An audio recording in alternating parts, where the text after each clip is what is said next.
कितने दिन हो गए आपके धरने को और क्या मांगे हैं आपकी? कुछ प्रभाव पड़ा है शासन प्रशासन में आपके इस धरने प्रदर्शन का? सर, आज हमारा धरने का 12वां दिन है। हमारी मुख्य मांगे हैं मानदेय वृद्धि और रिटायरमेंट के टाइम पे धनराशि में बढ़ोतरी, 10 लाख की धनराशि हमको दी जाए। और सरकार में कोई भी फर्क नहीं पड़ा है। हमारे इतने दिन हो गए हैं धरना करते, रैली निकाली हमने, कोई फर्क नहीं पड़ा अभी तक। जो टेक होम राशन का मुद्दा है उस पर क्या आप कहेंगे? सर, टेक होम राशन कोई भी बिल्कुल कोई भी पसंद नहीं कर रहा है उसको, कोई ले भी नहीं जा रहे हैं। कुछ तो लेके जा रहे हैं, फिर हमारे साथ झगड़ा करते हैं, तुम ऐसा दे रहे हो वैसा दे रहे हो। क्या कहते हैं, हमको वहां भी सुनना पड़ता है, फिर यहाँ से भी सुनना पड़ता है, और वो पूरा भी नहीं आ रहा है। हम कहाँ से उसको दें?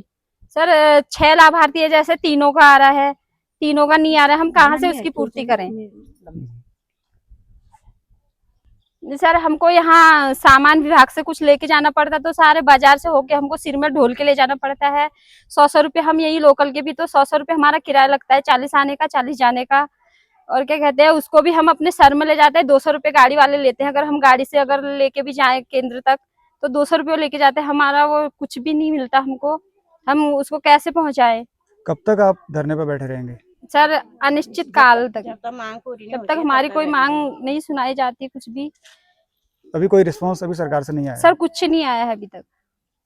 जी, हमारी समस्या तो वैसे हमारी कई सारी हैं, अनेक समस्याएं हैं आंगनबाड़ी में। समस्या ही हैं जिनका समाधान किसी से, मैं तो कहती हूँ कोई विभाग हमारा समस्या समाधान कर भी नहीं पाता। अगर हम अपनी समस्या का समाधान मांग रहे हैं तो हमारे लिए डायरेक्ट लेटर भेजा जाता है कि आप लोगों के खिलाफ कड़ी से कड़ी कार्रवाई की जाए। हमें वो करने के लिए, यहाँ से उठाने के लिए कि अपने धरने स्तर पर ना बैठे, अपने कार्य करें।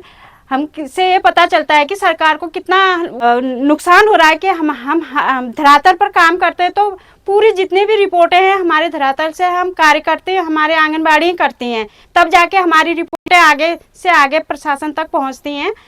तो इसके बारे में, जैसे हमको गैस सिलेंडर देंगे तो हमारा आधार उसमें लगाया गया है, वो आधार हमारा स्कूल के लिए हमें सिलेंडर दिए गए हैं।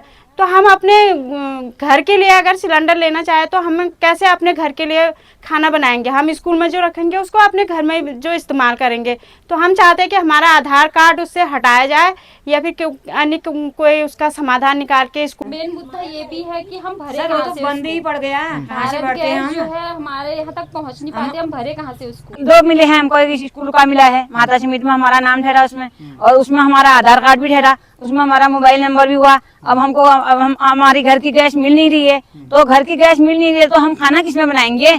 और तो आंगनबाड़ी सब सुनते हैं, आंगनबाड़ी को सब देखते हैं, लेकिन ऐसा दुख आंगनबाड़ी का कोई नहीं देखता है। क्यों नहीं देते हैं? एलपीजी हो या कुछ हो, हमको मिल ही रहा, हमारा बंद पड़ गया है गैस सिलेंडर। हम घर में खाना चूल्हे पे बना रहे हैं, हमारे पास होते हुए अपने पैसे का हमने खरीद रखा है, अपने खाना खा के जैसे भी जमा करके हमने अपना सिलेंडर 2 रखे हैं, घर में खाली पड़े हैं 1 साल से। क्या करते हैं हमें स्कूल के सिलेंडर से? क्योंकि एक व्यक्ति के नाम आएगा, 2 सिलेंडर नहीं हो पाते ना, कनेक्शन तो एक ही रहेगा उसमें। या तो हम वो कह रहे हैं तुम्हारा आधार भी बंद हो गया, तुम्हारा मोबाइल नंबर भी वहाँ भारत वाले से में चले गया, तुम वहीं जाओ सामान ली थी। हम कहाँ जाए? हम महिला दे तो आंगनबाड़ी क्या होगी? अंधेर हो गया। ये तो सरकार तो हमें वैसे भी नहीं देखना चाहती है। सरकार तो हमें देखना ही नहीं चाहती है कि आंगनबाड़ी खाली बैठी है। अरे खाली कैसे बैठी है? अपने हक के लिए तो सभी लड़ रहे हैं, लड़ते तो सभी खाली दिखाई दे रहा है, लेकिन सबको खाली दिख रहा है। काम कितना है आंगनबाड़ी के पास? वो पोषण ट्रैकर वो मिला है, आंगनबाड़ी का तो कोई काम ही नहीं, राशन तो बिल्कुल बेकार है। हाँ, और राशन बिल्कुल मत भेजो, पर इनसे अपने आप रहते हैं हमारे बच्चे। और राशन से तो हम बहुत परेशान। और आप बताना चाहेंगे राशन के बारे में? राशन के बारे में सर, जैसे कभी कभी जब THR आता है तो 2-3 महीने का इकट्ठा आता है, तो इकट्ठा वो पिछला क्या देते हैं, अगले का नहीं देगा, वो पिछला देते हैं। तो पिछले में क्या होता है, एक्सपायर डेट हो जाती है उसमें लोग लेने को तैयार है नहीं, बच्चों को हम खिला सकते नहीं है। वैसे भी कुक्ड फूड में हम उसी राशन को बनाते हैं तो बच्चे खाते ही नहीं है। कितनी बड़ी समस्या हमारे सामने है। सर, इसको बनाने के लिए भी हमको, अगर हम दलिया बनाते तो चीनी अपने घर से ले जानी पड़ रही है, तेल, उसको अगर खिचड़ी बनाते तो नमक, मिर्च, मसाले भी है उसमें हम ऐड करना। बच्चे वैसे खा नहीं रहे हैं उसको, हमको तो कुछ ऐड करना ही नहीं, मसाले भी हमको अपने घर से ले जाने पड़ रहे हैं। हम कहाँ से करें सर? अभी हमारा मानदेय की बात ही है, फरवरी का हमारा पूरा मानदेय तक नहीं आया है।